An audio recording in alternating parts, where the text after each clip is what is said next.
Welcome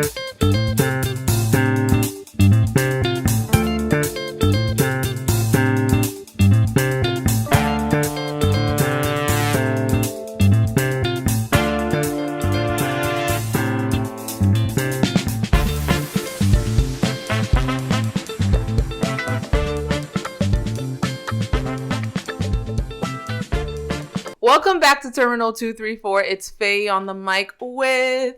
What's up? This is your other host. This is Dolapo. I'm here, Terminal 234. And we have a special guest today. A somewhat reoccurring guest now. I mean, she's been on 3 episodes. Two. This is her third. This is her third live show. Her voice was very prominent on that live show. I'm not gonna lie. I heard Korede quite a bit. So, I mean... I feel like you don't need any introduction, but might as well go ahead. Yes, this is Korede. I was here for the Valentine's Day episode. Yeah, you know, strong, long-time supporter of the podcast. Mm-hmm. Yes, indeed. Yeah, we're happy you're here. Yeah, and on the heels of the Valentine's Day episode that she did, we figured we would invite her back on a similar topic. Yes, because she knows all about love. So she knows all about love. But before we get there, we can get into our quick hits first. You know how this goes. So of course, yeah. Let's get into it. I was eager to learn about love. We'll go into quick hits first. Yeah, no. So quick hits. I mean, I think the number one thing going on right now is coronavirus. Yeah. Right. I think we've talked about it in a couple episodes. So we have, and here it is again. Unfortunately, it seems like it's something we're just gonna have to do an update on just regularly because it's gonna be around for a quick minute. We've said that. I think last time we talked about it, I was like, "Oh, it's coming to Maryland soon," and now it's in Maryland. Officially to Maryland. They said it was 3 people. Yeah. It might be more now. Who knows? But it was 3 people that they said officially had it. There were, I think, an older couple and like another random person. They traveled, so we think that's where they got it from. Yeah, I don't know what else you guys have to say about it. I mean, for me, I'm just remembering the first time we brought up the coronavirus, how, like, we were like, oh, well, it's not in the States yet. We were kind of, I don't want to say we were flippant about it. We were just, like, feeling it out and just seeing it from, like, arm's length.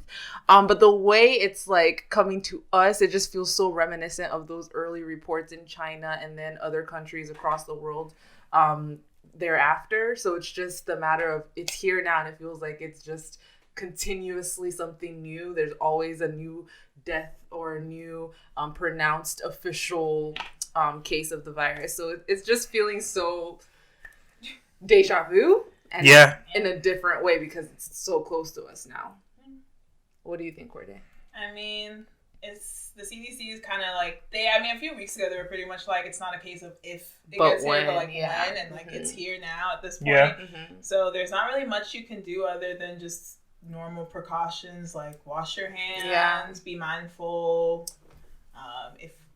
limit travel, but even then, like, it's kind of hard to do that. We are a global society now. And I mean, I was talking to my parents about this though, and they made me feel like I was doing the most. This was before it was even in Maryland, before it really touched any other states besides Washington. I was just like feeling like, guys, this is genuinely somewhat of a pandemic that we should be caring about regardless of if it's in the US or not, because it's, again, a lot like the SARS virus, which I've made that comparison in past podcasts. And the difference is, yes, it's not as easy to die from it. It's just a lot easier to contract. Yeah. But with that said, I mean, I was saying off mic that we've hit about like 100,000 cases or so now across the world. This is according to Johns Hopkins. Whereas with the SARS virus, I don't even think it broke 5,000 cases across the world. I could be very wrong on that. I think that sounds wrong. Well, what I can tell you is that the death rate, though, was around like 800 or so across the world. Genuinely, I can tell you that for facts. And right now, we're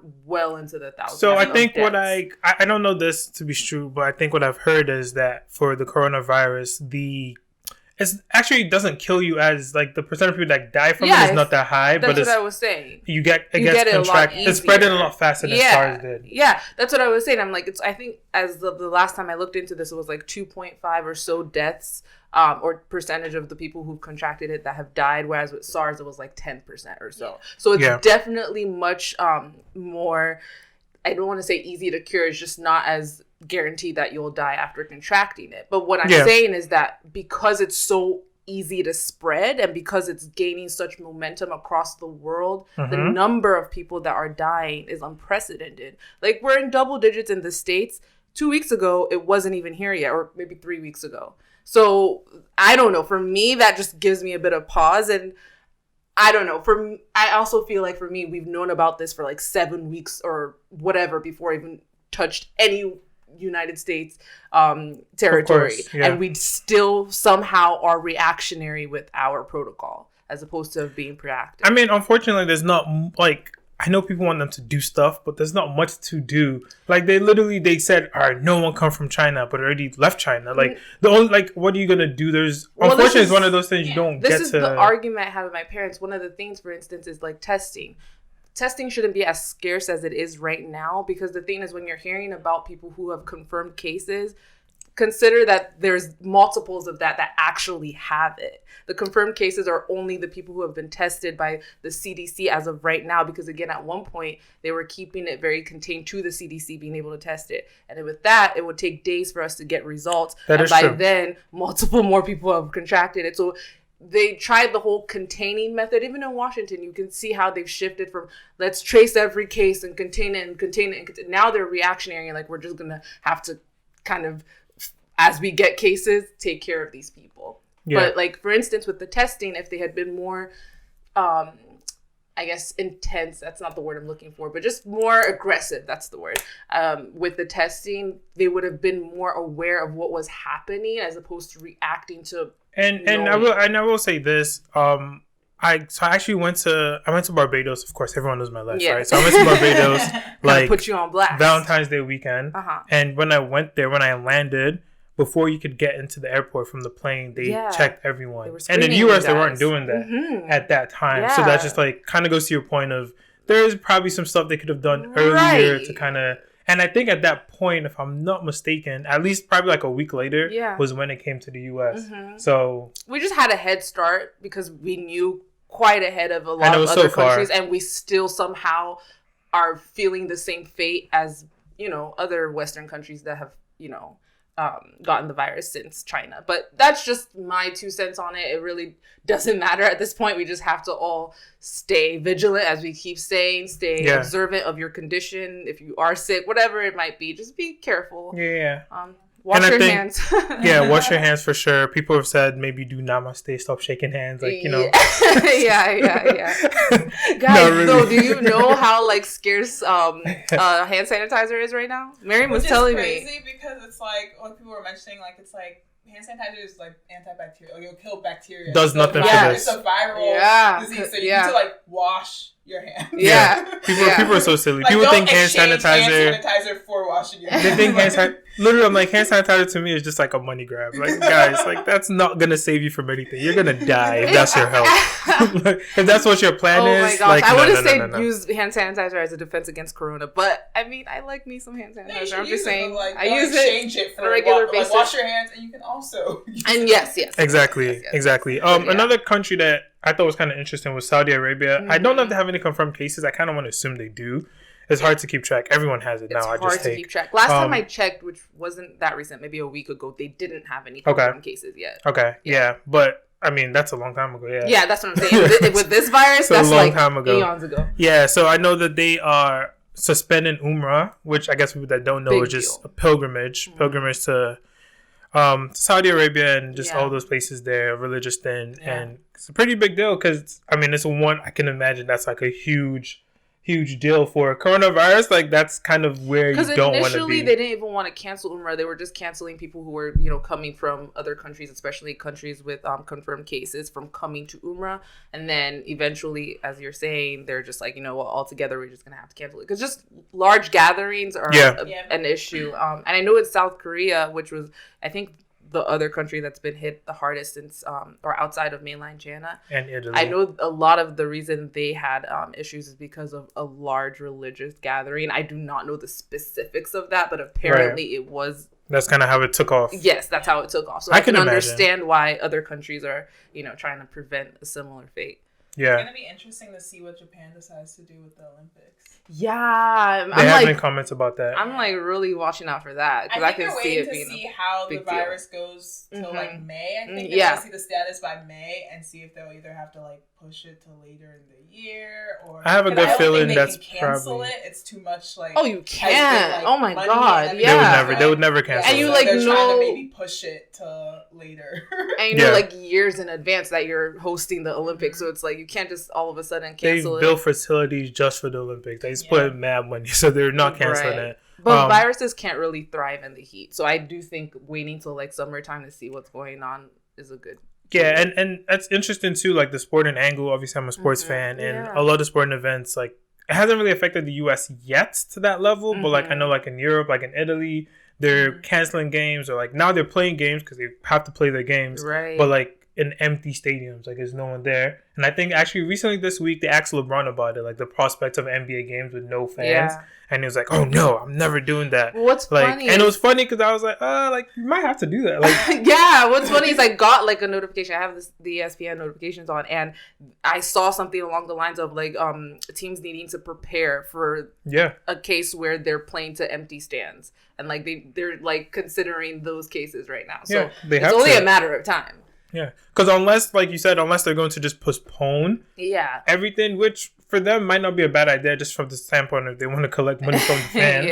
But other than that, like you're going to have to eventually, like you have to consider it very strongly. For like a lot of things are going to be canceled. For sure. Yeah, it's going to be a terrible summer. Are you guys ready to work from home?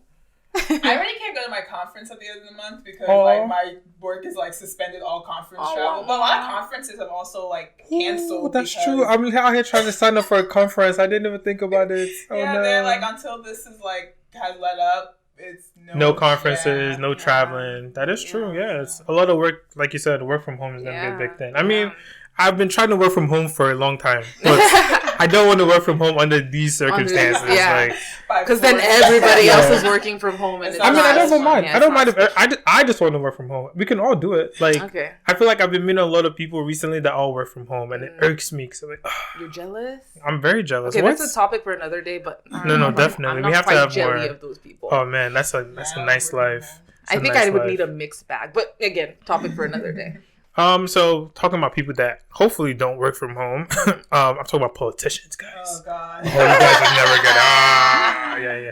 So they don't work from home. We don't expect them to work from home. They work in the streets. Right. They're canvassing everywhere. They never sleep. I mean, they're not allowed to sleep pretty much. So for those that don't know, Super Tuesday was like this Tuesday just went past, right? Yeah. We just had Super Tuesday. Yeah. A lot of big developments. Trust me, anti-politics people. I was like, no, I don't want to talk about it, but then. It's too big to ignore. So we're going to talk about it a little bit. So Faye's going to give us a quick update on the new happenings and shakings in the world. Yeah, I'll try not to ramble on too long for the sake of Dolapo. I know Korede doesn't mind though. But no, since Super Tuesday, we've had an unprecedented amount of people just drop out of the race. Like as of a week ago. Before Super Tuesday. Well, true. Yeah. Love that you brought me on that. Buttigieg and Klobuchar, which were like considered like the moderates and the Democrat, they dropped out. I think the day before. Tuesday, and endorsed Biden. And then Beto O'Rourke also came out. Biden got a bunch of endorsements right before Super Tuesday. Yeah, which helped. Which I think contributed to the results. They said it wasn't a plan, but it sounds like a plan to me. I mean, but probably, yeah. I mean, it was just funny to me because last Sunday we were just talking about how like this vote is very split in our Democratic Party. I don't know if you're a Democrat. I said our Democratic I just don't be calling you out. Democratic Party.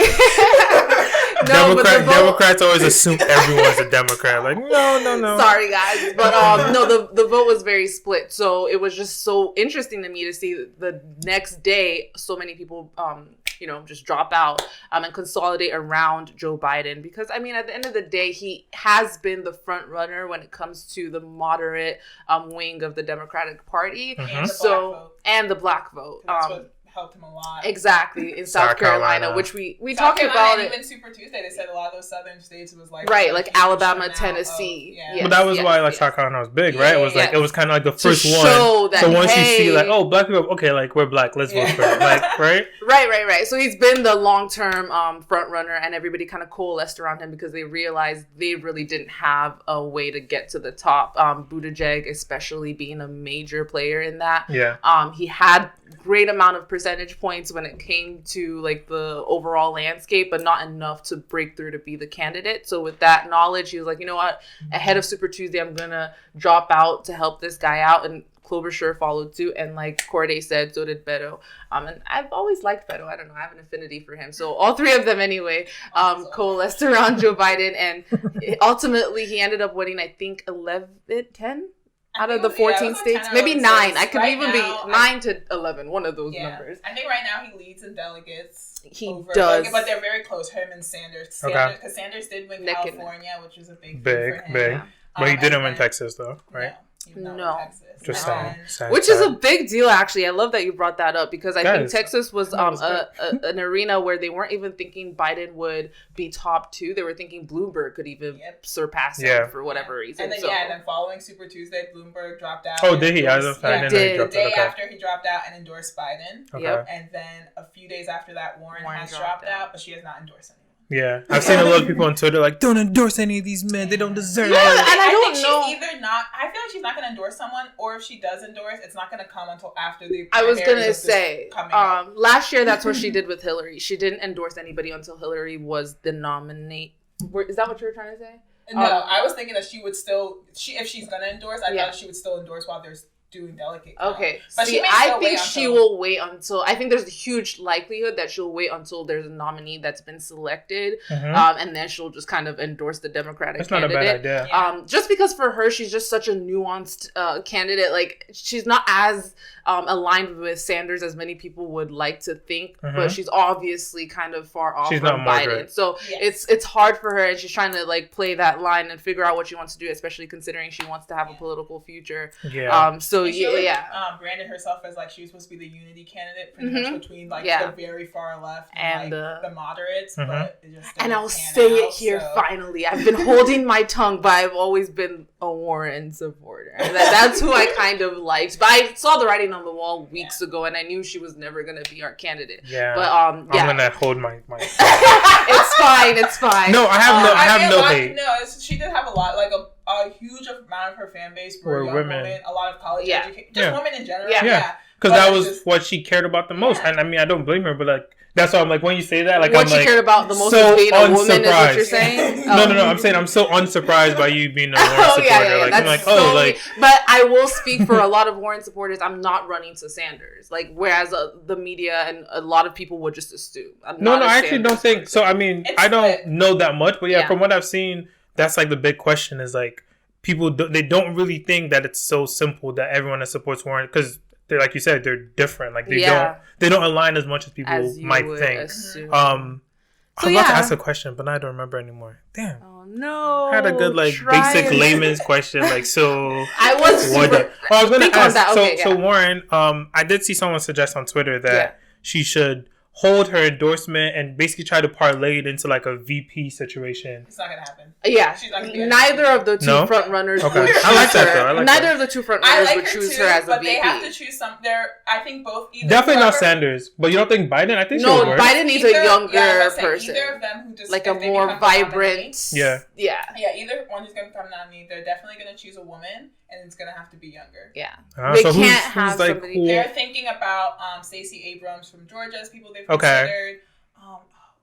Kamala Harris, which I don't think Camilla is. I genuinely don't think Camilla is they said she's a pretty top. I think for Biden, they said that he's a kind of a top person that he would consider. I could see so. This is how I look at it. Oh man, we're about to go too far into this. But for Biden, for me being a non-political, right? I think I'm the regular person that doesn't follow everything. Yeah. So I'm gonna have just basic stuff. I think that I could see how he might think, oh, she's a good person. Like she's younger.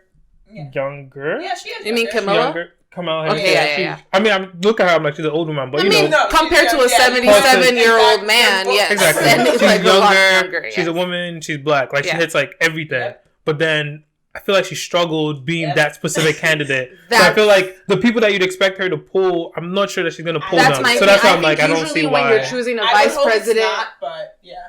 Basically what both of you are saying. When you're choosing a vice president, you're choosing somebody that can have a new coalition brought into your supporters. So I don't necessarily think she's that person. I'll say last summer, before like I even was into politics or anything was happening, I said that I think our best shot at beating Trump in like November is if there were just two white men, right?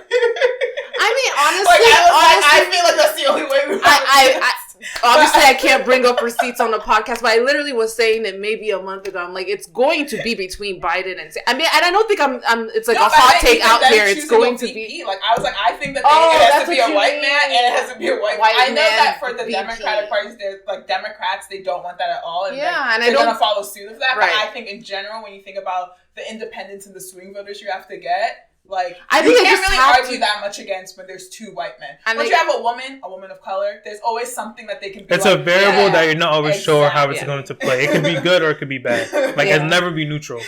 Like, it's either if people are going to love her or hate her. Okay. Anything else for politics update? No. I mean, all right. Read up about policies, I guess. Yeah, no, that was a good conversation. That was light and, it was not painful at all. It was not painful. Exactly. Yeah, and I'm glad, we informed you guys if you weren't informed. Mm-hmm. So, yeah, I think that's it for Quick Hits. I mean, we were supposed to talk about Megan and her stuff, but do you guys care? I mean, she released her album. I like the first half of it. Mm-hmm. It's an album, but it's only 9 songs. Yeah. Which is it an album or EP? I saw that was EP. I think it was an EP, but I thought she released it as like an idea of an album. From what I understand, it's an EP, but I don't know. When you were saying album, I wasn't going to argue that either because I don't know for sure. If it's an EP, that makes more sense. Okay. It's an EP, facts only. Yeah. I like the first half of it, but then the second half was like... It dragged. No, it's that sound that... You know that sound that Little Uzi Vert has? Yeah. That, like, weird... Like, I don't know how to describe it, but you know the sound I'm saying? Yes, the most recent song Uzi has that vibe. Yeah. That's what she was doing on like the second half, which I just wasn't expecting from Megan. Like, it was just... Are you a Megan fan? No. Okay. I'm not. I know what you mean. Personally, I'm a Megan Okay. opportunist. I'll listen to the good stuff and when it serves me, but I'm not like running to. I didn't listen to the EP, for instance, and I don't plan to. I'm like the type. That's the type of artist that's the type of artist that when the good songs are chosen, I will hear about it. I don't need to go to the album to find it. Okay. But yeah, do you have any thoughts about the whole debacle with her and Crawford? No, I don't. I've been listening to it. It's entertaining. I do think we should have like a whole episode and a whole thing where hopefully I would love to get someone that's like a lawyer or something like that. More into contracting because that's like a very specific situation. Yeah. But just more into contracting because a lot of people I think are getting into that kind of stuff. And I don't know. I don't know the right or wrong. You know what I mean? Mm. Like I don't know that. I've heard people say like, oh, she signed a basic regular contract. I heard people say like, oh no, this one thing, but like she signed it. So I don't know. Yeah. But I think it's interesting to me from that perspective of like, we're young, we're signing contracts. They don't teach you this in school. You learn in life. I'm not quick to support one side or the other. That's my viewpoint on it. Definitely, like I'm not like, oh, Megan was robbed. And then I'm not like, oh, Megan's, It's a contract. I mean, ultimately at the end of the day, like it's a contract. Now, that's why I said it goes back to what's ethical, right, versus what's legal. Those are two different things. So she has a legally binding contract, and that's her situation. And she's going through the law to try to fix it. But as far as is it ethical? I don't know. To me, I think that's what everyone is trying to figure out. Like, is this an ethical kind of contract to put someone under? And I don't think anyone, people obviously know. But most of the people that are yelling about it, like on Twitter, regular people are regular people and don't know. That's why it's so interesting. I'm like, you don't know the contract. Exactly. People will be so convinced. I'm like, guys, you just don't even know what's on the contract. What's going on? Yeah. Like, even if you read if they gave the contract to people, they wouldn't know what the hell they were reading. Although I can say, for people who care to follow, I think we do have a general idea of what the splits are like. Like, it's like 60%. Is to the that's what they say production company, 40% to her, and then on top of that she has to deal with recording fees and all that. So that's where I had my eyebrows raised. Like, you're already getting a lesser half of the pie, but then on top of that you have to pay for your recording fees and whatnot. I thought that's the whole point of having a production company behind you. But then again, I'm a layman. I don't know anything. Like, maybe that's how it's supposed to be. Exactly. Maybe you're the one who's supposed to pay. I'm not in the music industry, so I don't know what's the norm and what's not. So I can't really speak to like, oh, you're being robbed. I'm like, I don't know if that's what they always do for newer artists. I don't know if they always pay. I don't know. But either way, I think, like you said, we can talk about this at length when we know more, or when we have somebody that does know more. So you know what we're gonna do now? What? Dum dum dum. We have to do our music. Mm-hmm. Like, like the songs that we say. Yeah. Oh, you're prepared this time? I expect you to be like, oh, I didn't think of the song. I've been trying to decide. I thought that was your usual thing. Like, you confused me. I've been trying to decide between two. Okay, well, I'm ready. Yeah, you can go. With my music recommendation for the week. Okay, go. So I haven't actually listened to this piece of music. I haven't listened to music in a while, but I'm going to listen to it, so you might as well listen with me. Okay. It's 2Face's new album, Baba, as he is now going by. It's called Warriors. Sounds pretty good. I didn't know he changed his name. You don't know anything. He's been changed his name. So not hip. Everyone still considers him 2Face, but like officially, like on the songs and stuff. When did this happen? Years ago, maybe 5-6 years ago. Like, it's been a long time. Okay, so was it like an official, I'm branded as 2Baba now? Yeah, like if you go on Spotify, his song is not under 2Face, it's under 2Baba. Wow, I'm so late. Okay. Yeah, so that's what I recommend. Come for me. Warriors, the album by 2Face, aka 2Baba. 2Baba, aka 2Face. Yes, because 2Baba is the one that you see. Yes. All right, Korede, you seem like you're ready. Oh no, Faye, you can go. The two are polar opposites that I've been trying to decide between. What is two? Faye, I don't understand. It's one. I said that I've been trying to decide between. Faye will never listen to your. I know. I just don't understand. Like, I want to make a whole playlist, but I'm just gonna be like, leave me alone. When you say two, I'm just gonna not put anything. You didn't even let me land. Yeah, land. Go ahead. I was just trying to say it's two polar opposite songs I've been trying to decide between, but I think I'm going to go with the older one just because I want to get it out here now, and then we can, do the newer one later. Okay? That's what I was going to say. All right. The older one, drum roll please, is a song by Harry Styles. Yes, it's Watermelon Sugar. Oh gosh, I knew that was what you were gonna say. Harry Styles from like One Direction. Yes. Yeah, his album's actually really good. So good. I can't say that. I've only listened to half of it, but the half that I listened to is really good. I will tell you, the whole thing is pretty good, but it lags a little bit in between, which is probably where you dropped off, but then it picks up again at the end. But anyway, it came out a few months ago. I can't remember exactly when. I want to say like December, maybe January. But anyway, that song is so good to me. It always puts me in a good mood. I can't help but sing along to it. I've never been like this huge Harry Styles person, honestly. I kind of stumbled across the album. I didn't even listen to his first album, although I like some songs from it. But I stumbled across this album and I like it a lot, and that's the song choice, okay? All right, guys. Watermelon Sugar if you want to expand your musical horizons out there. Yes. I have a song. It's called "Enjoy Your Life" by Jared Brady. He's like a really I've heard small. It, yeah. He's like a pretty small artist right now. I learned about him through. He's married to like one of my favorite YouTubers. Drums. Yeah, so he makes like that song puts me in a good mood. It's pretty upbeat. Yeah. He's like a rapper, singer-ish. His name is Jared Brady. Yeah, Jared Brady. If you guys know Jared. Yes. Brady, like Tom Brady? Yes. Okay, I'm just trying to. I might check him out. I want to know. Yeah, he doesn't have like that much music out. Yeah, he has an EP he did like a year ago or a year and a half ago, and then he has this single, and I think he's working on releasing a new EP like this coming summer. Okay. Yeah, no, but if you guys know Shannon, you know her husband. If you've watched her videos, you've heard that song. It's a pretty nice song. It's a pop. I like it. Well, there you have it. Make sure you're warriors, you drink watermelon sugar, and you enjoy your life. Hey. And don't come for me too much. I didn't know his name was 2Baba. Now I do. Okay, so time for the main topic at hand. Like we said, it's all love related. Our favorite topic here on Terminal 234, I must say. I feel like it's a very reoccurring topic. So yeah, one of our favorite topics with one of our favorite guests. And I feel like we can just dive right into it. Where do we want to begin, guys? Yeah, where are we beginning, guys? We're beginning with Dolapo singing, serenading you guys. I hope you're enjoying this.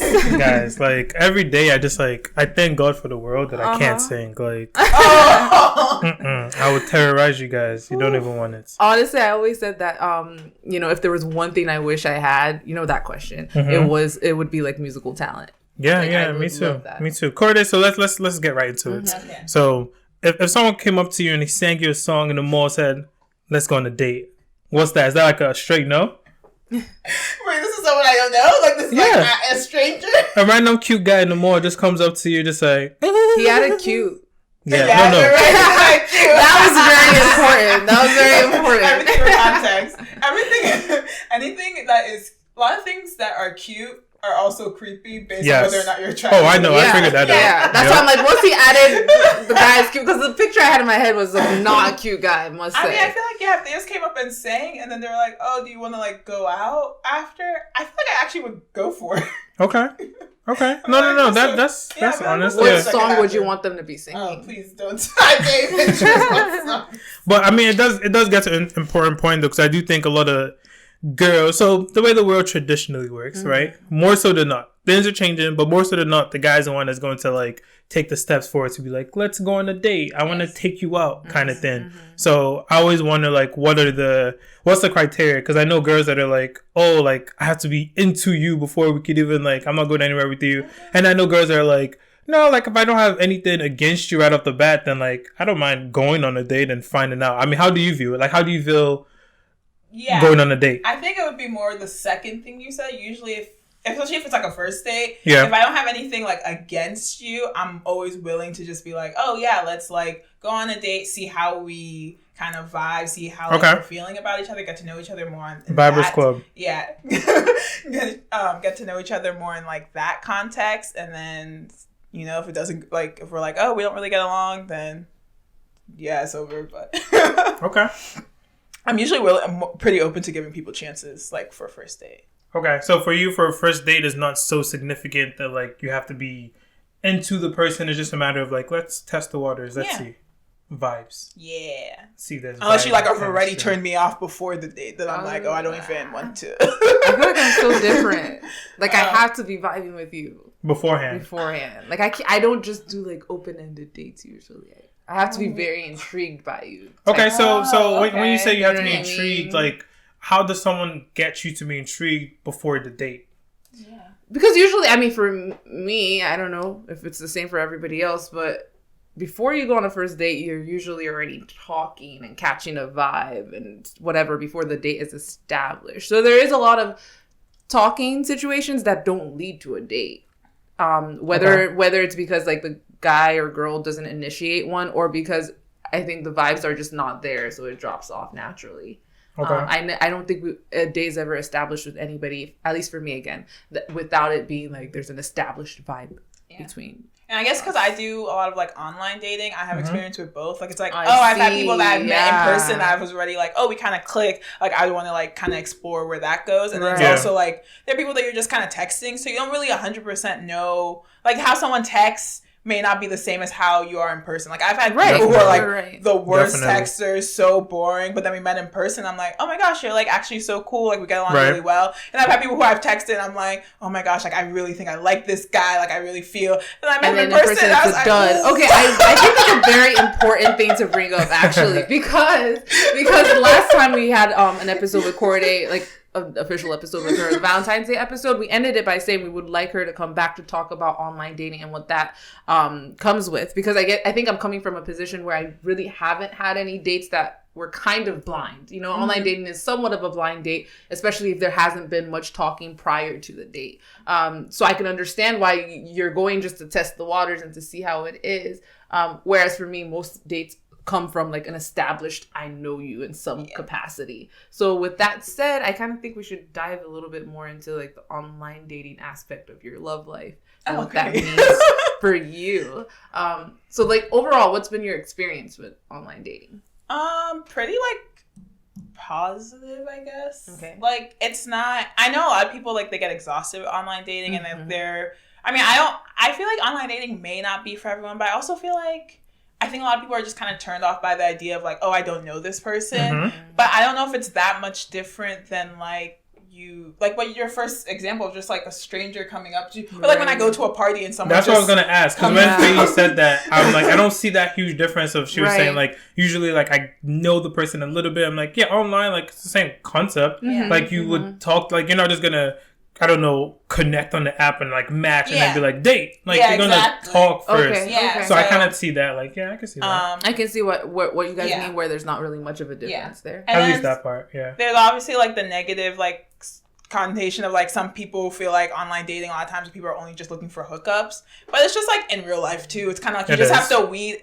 I feel like I just figured out like you just have to weed out what you're looking for. Like I can usually tell pretty early on if someone's just looking for something like casual, maybe friends with benefit thing, or if someone's actually looking to like date and get to know me. And those are the people I will like give chances to.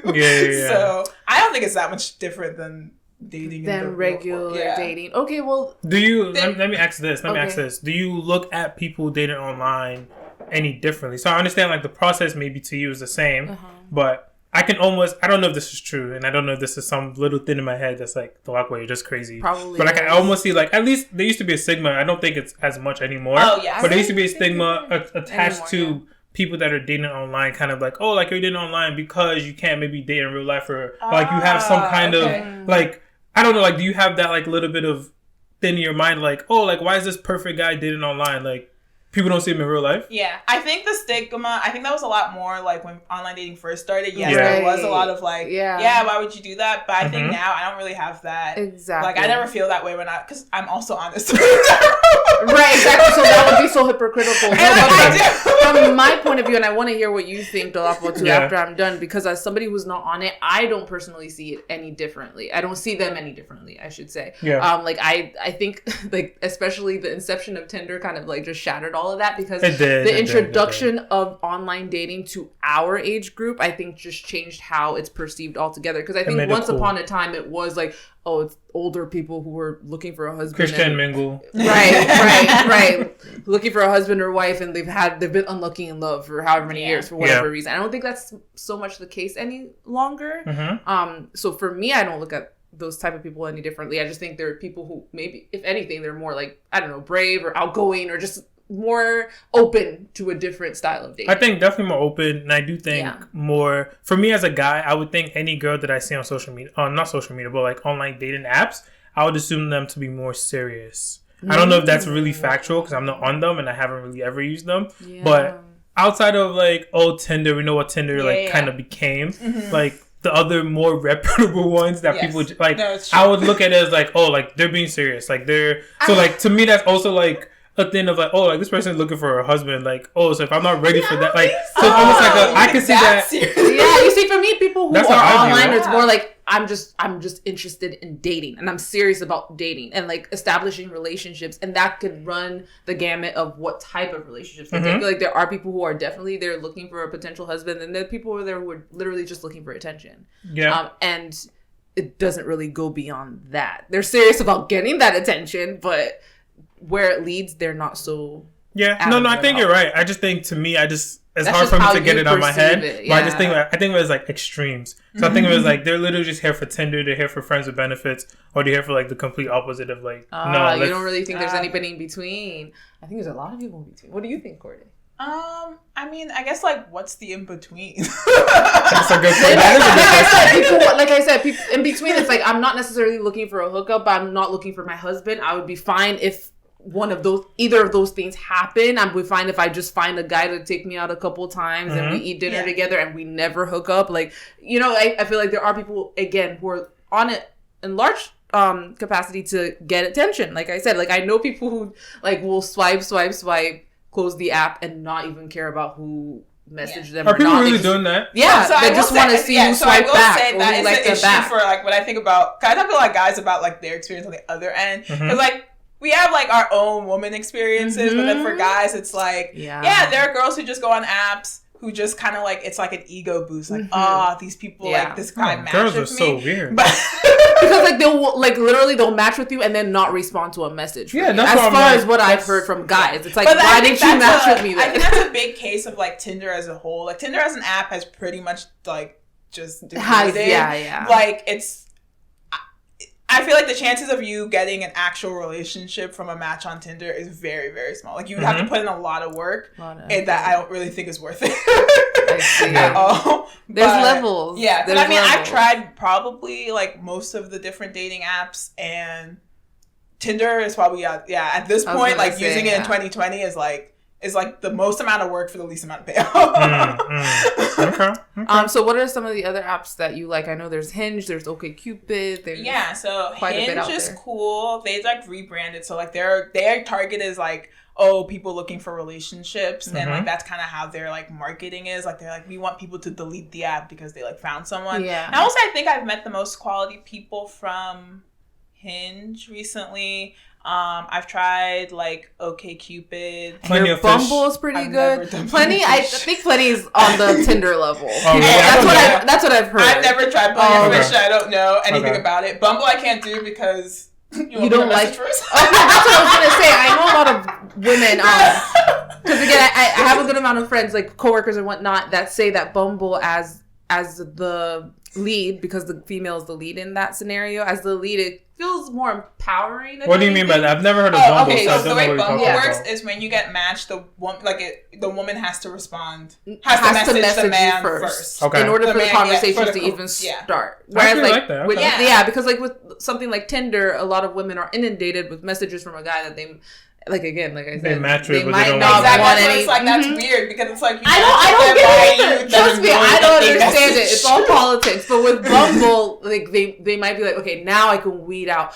Okay, actually, I want to talk to you specifically now about being a black woman, a black person on online dating, because I was gonna say maybe a lot of women they're swiping, just okay, he's black, cool. Okay, like he has a job that he is black. Cool. Like, it's like the black thing is a big thing for them, and then they'll weed after it. Does that make sense? Yeah. So that's just an assumption. That's something, you know what I mean? Yeah, I mean, there was a study that I don't think is like, I feel like it hasn't been updated recently about how like black women and Asian men are like the least popular on dating sites. Like they get the least amount of matches, least amount of interest.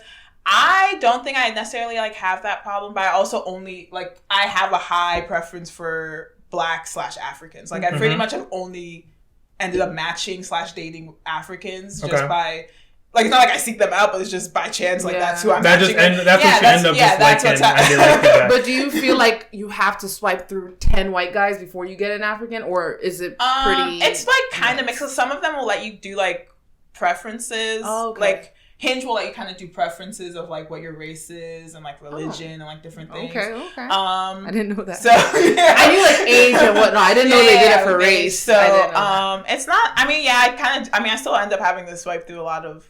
Because it's just like there's a higher population of white people. Yeah, in general. So that's what I'm like. I don't know. Maybe that's why people might just swipe again. But like, I wouldn't be swiping quickly, people. but then not think twice. Like I don't just swipe on everyone. So that's the thing. And I think I feel like I also heard that like for some men, since it's a numbers game for them, like a lot, it's really hard for them to get matches. Okay. Like a lot, it's like some of them would do what you were saying in terms of like swipe on everyone, and then they go back on like they see who actually matched with them, and then they'll go back and filter. Yeah, I didn't know guys definitely do that because, like you said, it's just percentages, so you have to swipe everything to get anything. Dolapo, why do you think Black women and Asian men are the least likely to... So, I mean, I have an explanation. It's not me that did the study. It's not my fault. But, so the Asian men, I think, it comes down to me, I look at it two ways. It's what do people want, and then what do people think that you want. So I think I can imagine as... Guys, correct me because you're a black woman here. Okay. I can imagine a black woman seeing an Asian guy and being like, oh, like Asian guys don't really like black women, so I'm not even going to waste my time. So, like, I think that plays a part into it of like people like just like thinking that the Asian guy is not going to be interested in them, which is kind of a backwards way of thinking because you should not decide for them. But I think people do that anyway. And then I also think people, for whatever reason, obviously that like as part of it just don't want Asian men, which to me is also I don't know why because I don't like you guys are women, so you guys can say why. I think it's just the conventional standard of beauty. I mean, not beauty, but just like attractive. Like Asian men aren't really ever portrayed in media as like super attractive. And like I don't think that maybe a lot of people are naturally like attractive. You know, like it's just like it's just an attraction thing when it comes. That's the only negative thing with dating apps is like you're judging someone pretty much based on their looks and like maybe how well they can write a bio. And then you're kind of just like hoping for the best. So yeah, there are probably good people that you may be missing out on because they weren't like 100% what you like. They didn't take professional pictures. Yeah, exactly. And the thing is, I've had to learn because a lot of men are terrible at taking pictures. So they look they tend to look a lot worse in their profile than maybe in person. They take a selfie with like most times, guys I'm don't like, get their angles at all. Yeah. But I was gonna say with the Asian thing, I would take it a step further. I don't even think it's conventional beauty. I also think it's like the masculinity thing. I think Asian men get the bad rap that they're, you know, more effeminate, just more, they're smaller, less masculine, whatever the case might be, smaller in a lot of ways, and they just have that stereotype pinned on their forehead for whatever reason. So I do think that has a part of it. I also think what you said was very good in terms of the perception of Asian men will not be into me. Yeah. So why even go near there? Which I think is very...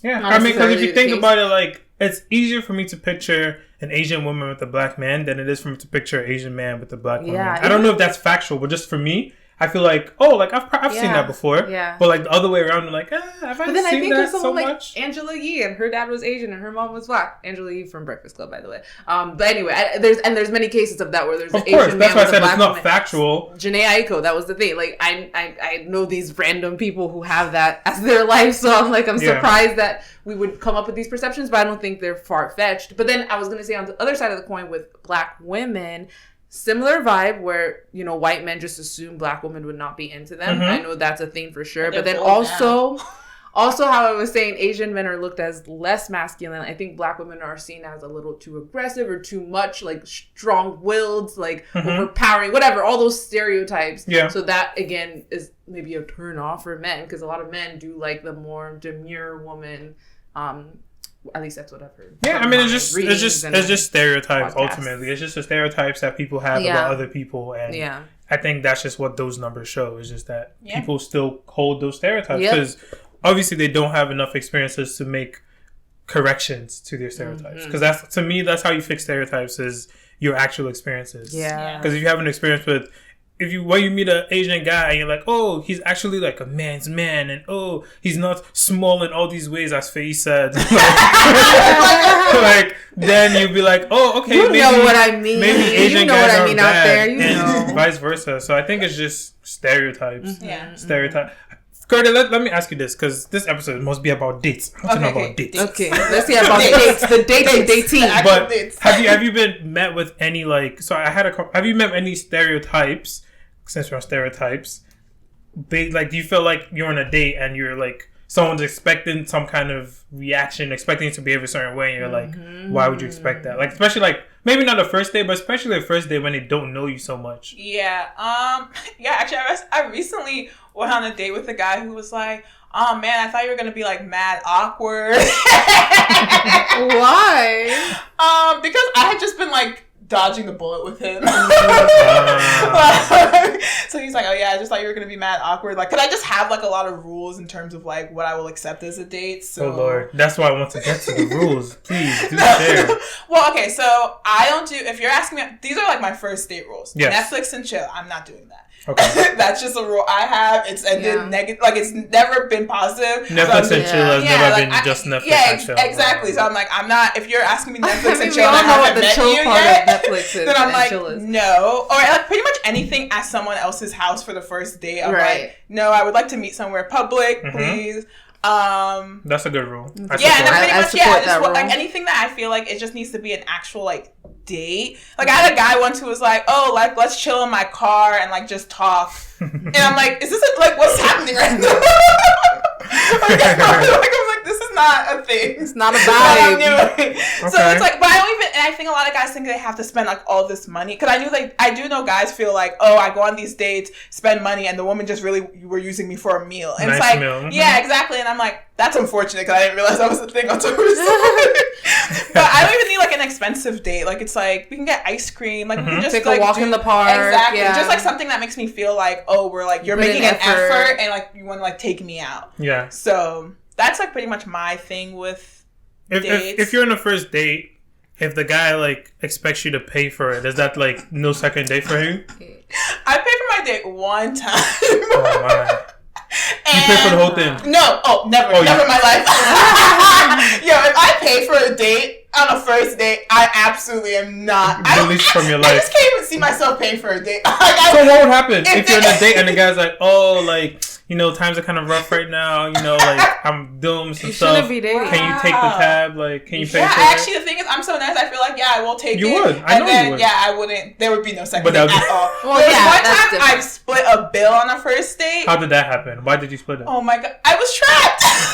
Okay. Tell me more. The date was going well. We were vibing, everything. So then the waiter comes up and he's like, are you guys ready for the check? And we were like, yes. He goes, oh, do you want a separate or just one bill?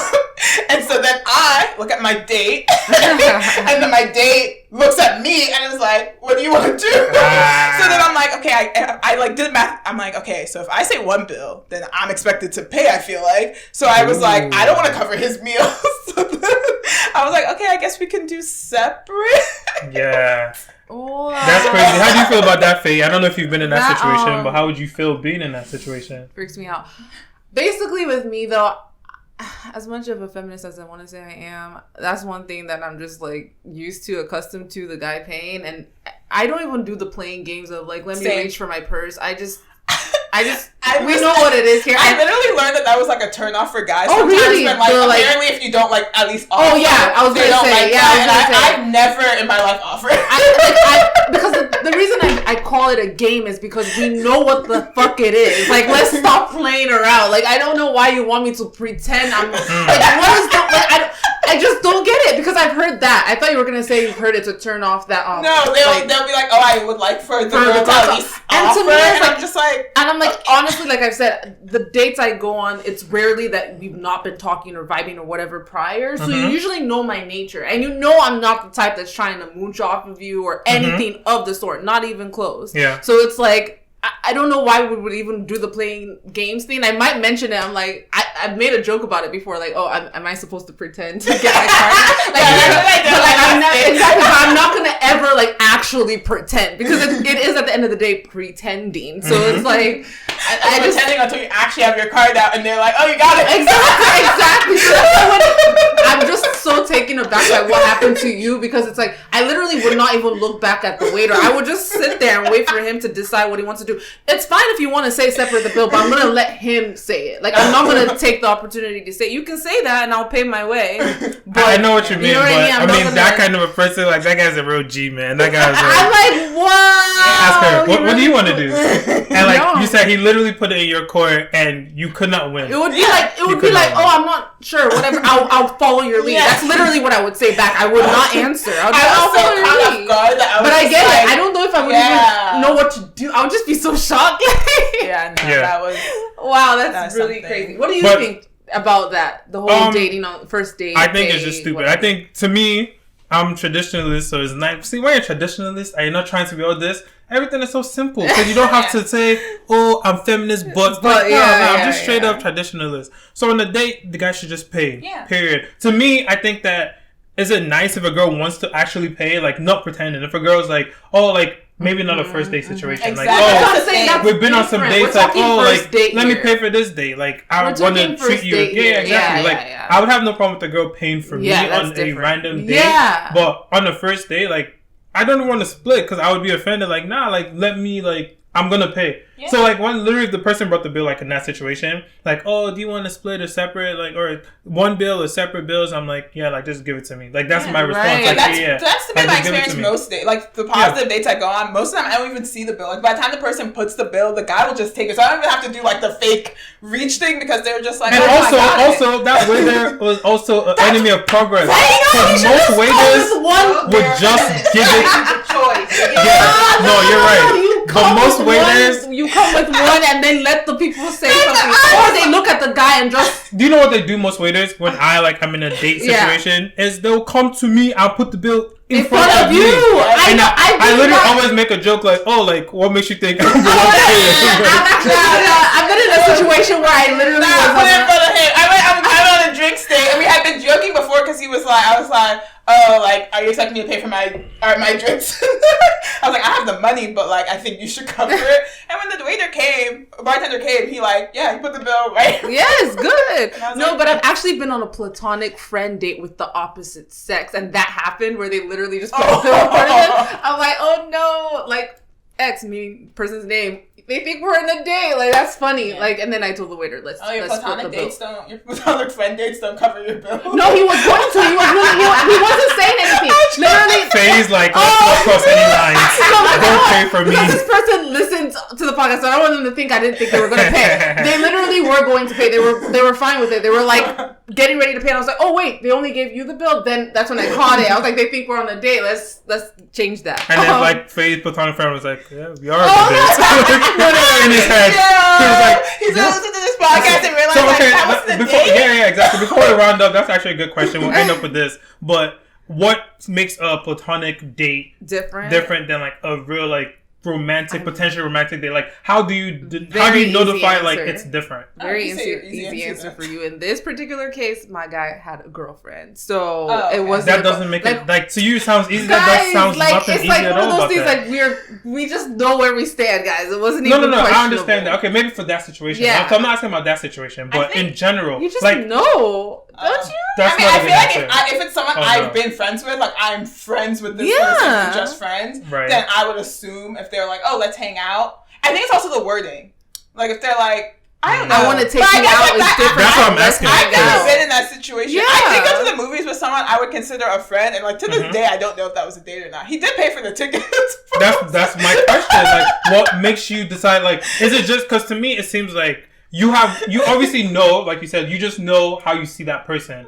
But you also have to then, like, when you say it's easy, you're assuming the other person sees you the exact way you see them. And I don't, like, isn't that the whole problem with guys and girls? Like, we never understand each other. I always say, I feel like we're fundamentally incompatible, but we keep trying. Yeah, like, the guy's going to be like, you guys have me shook sitting right here because I've been on platonic friend dates. Oh, no one. That phase always like, oh, no problem. We've heard multiple guys, I just heard you say pretty much. Whole time, Faye has been paying for platonic dates. For example, if we're splitting the bill, we're like clearly on a friend. So that's like a sign for you. If you split the bill, then that would be a clear sign. Yeah. So that's what I'm asking for. Those kinds of things. Okay. Yeah, stuff like that. It's like so you might not know if it's a date up to the end. No, like at least for me, I always entered. I'm pretty sure knowing like these people are my friends. Like we just happen to be of the opposite. Okay, sex. Well, I'm gonna check in with you in a couple of months about all your platonic friends that you're going on dates with. I'm like here, like wait, what's that? Not even with the one I'm talking about, with another one. I'm like, no, of course. But no, honestly, I think with most cases, it's rare that you don't kind of know or have an idea that this. I think most cases for sure. I just think there's a good percentage of cases that I can see there being some confusion. But I do have a question. Sorry, I know you want to wrap up, but it is a follow up to kind of what we were just discussing. So, would you say that in that case, with the splitting the bill, it was like maybe a signal of it didn't turn out to be anything so romantic, or we didn't end up having that much of a connection, so let's split the bill? Well, I'm very naive, so because I know like in the date actually went really well, and okay. then we had like a second part of the date that went well, and I did end up seeing him a few times after. Okay, so then no, and I learned that he was just cheap, so that led to the demise. Yeah, okay, that's different. But I think usually I would be like, oh, would have interpreted it. I would just kind of think like, because usually when you're on a bad date, I feel like both people are aware like the date's not well. Like, I've only had like maybe one or two instances where I've thought clearly this date is going badly, and then they like are like, oh my gosh, it's so amazing. Like, I'm like, what were we? I swear we were sitting on the same date. Because I don't know what could have led you to believe that. But most times it's like you leave a date, you're like, yeah, we're not going to see each other again. Mm-hmm. Like we're aware. Okay. Well, now we can wrap it up. Dun, dun, He's been itching to end this. Guys, we just have like, some things we have to do.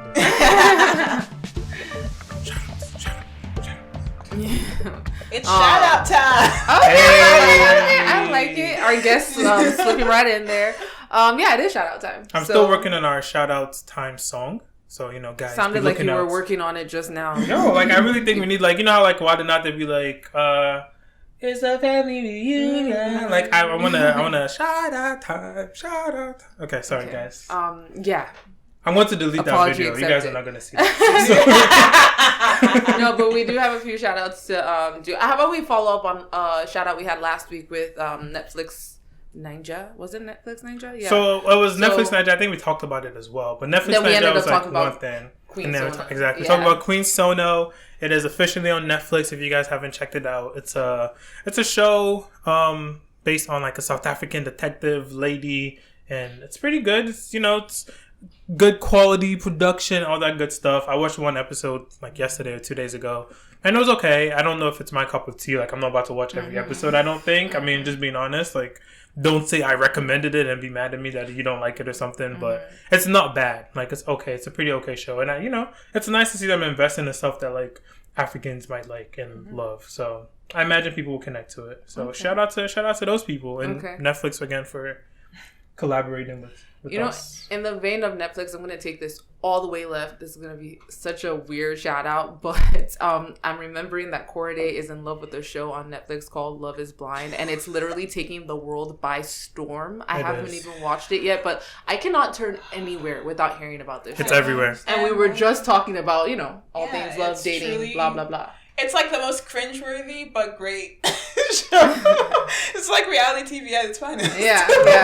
Because I know you also watch Love Island, so yeah, it's a Netflix show. It was like a 3-week event, so it was like they released episodes weekly. Right. And yeah, if you haven't watched it, I would say definitely check it out. You don't need to watch the reunion episode. That was like a waste of time. Okay. But the rest of it is like, it's hard to get your head wrapped around it, but it's just, the payoff is great. Okay. That's a good tease. Netflix, we want the money. Out here advertising all your shows for you. Yeah. Faye, that's your shout out. Okay. Yeah. I guess our last shout out, and we'll call it an episode, is Israel Adesanya, the UFC fighter of Nigerian descent, Nigerian / from New Zealand. Ooh. He had a fight last night. If you listen to this, I'm talking about Saturday night. And he won. He bit something Yoel. It was apparently like the most boring fight on earth, but he won, defended his belt. So shout out to him. I have a quick shout out. Last Saturday, my sister and I were able to go to the HBO taping for Yvonne Orji's comedy special. How was it? It was great. I got to see Lovey, and like I had like a fangirl moment. But just like shout out to her for like Nigerians doing great things. Yeah. Was it funny? I didn't know it was funny. Okay. It was like I've never seen so many Africans in one place. She had her her family was there. She had at the Howard Theater because her mom has been a nurse at Howard Hospital for 27 years. She's from Laurel. She went Yvonne is from Laurel. Yeah.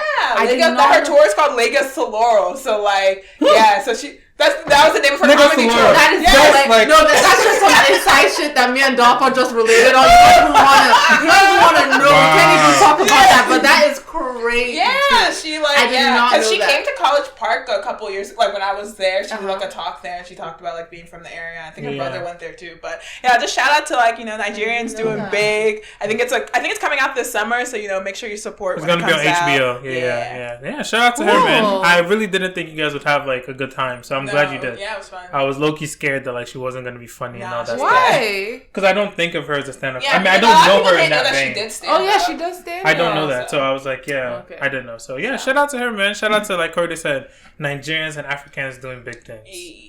Yeah, thank you for listening to the episode and watching. Yes. Yeah. Anything else? Like, subscribe, share, all those things that you hear. Please do it. I feel like you just copied me. I don't like that. That's what I be saying. Think I was mocking That's how I say it. I'm just like, subscribe. Well, there you go. I've been around you too much. All right, bye guys.